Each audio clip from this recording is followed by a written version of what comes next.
안녕하세요. 여러분의 아는 의사 신승환입니다.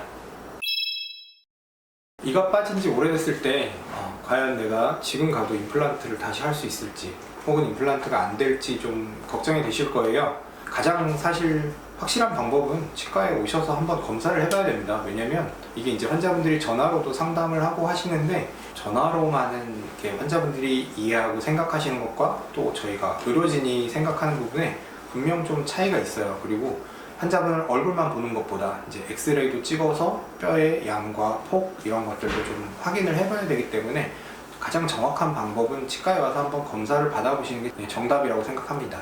하지만 이제 치과의 내원이 좀 힘드셔서 내가 할 수 있는지 없는지 좀 궁금하다 하시는 경우에 이제 제가 대략적으로 말씀을 드릴 거예요. 뼈가 빠진 자리에는 이제 원래는 뼈가 좀 차요, 초기에는. 하지만 그 자리가 사용을 하지 않고 식사를 하지 않고 계속 두게 되면 뼈가 점점 사라집니다. 그래서 뼈가 너무 사라지게 되면 임플란트를 심기 어려워지게 되세요. 혹은 이제 틀니를 기존에 오랫동안 사용하셨던 분들 같은 경우에는 틀니에 의한 자극으로 잇몸뼈가 조금씩 더 내려가게 돼서 나중에 임플란트를 하고 싶어도 뼈가 모자른 경우들이 많이 있어요. 그래서 이제 환자분들이 보통 내가 이를 뺐는데 오래된 자리, 그 다음에 틀니를 오래 쓰신 분, 그 다음에는 기존의 뼈의 양이 중요한데요. 어금니 같은 경우에는 치아가 크잖아요. 그래서 큰 치아를 둘러싸고 있는 잇몸뼈도 원래 좀 두껍고 넓어요. 그래서 어금니를 뺀 자리는 시간이 좀 지나도 임플란트를 할 수 있는 경우들이 많고요. 앞니들 같은 경우에는 치아 자체가 폭이 작고 뼈가 좀 작아요. 그런데 그렇게 앞니를 빼놓고서 몇 년간 방치를 했다, 혹은 앞니를 브릿지 치료를 한 지가 오래됐다 그러면 그런 자리들은 사실상 임플란트를 하기 힘든 경우들이 더 많습니다. 뼈의 상태는 좋은데 본인의 건강 상태 때문에 임플란트를 못하는 경우도 있어요.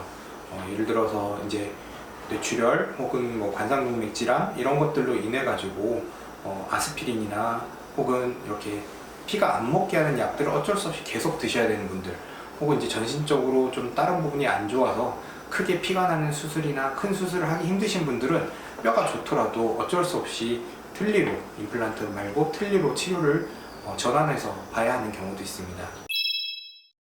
또 중요한 부분 중에 하나가 이제 경제적인 부분이 될 텐데요. 예를 들어서 이가 다 없으신 분들, 위아래 완전히 이가 없으신 분들은 보통 최소한 임플란트를 10몇 개에서 20개 가까이를 식립해야 위아래 임플란트를 할 수 있어요. 20개의 치아를 임플란트를 식립하고 하신다면 비용이 상당히 많이 나오겠죠.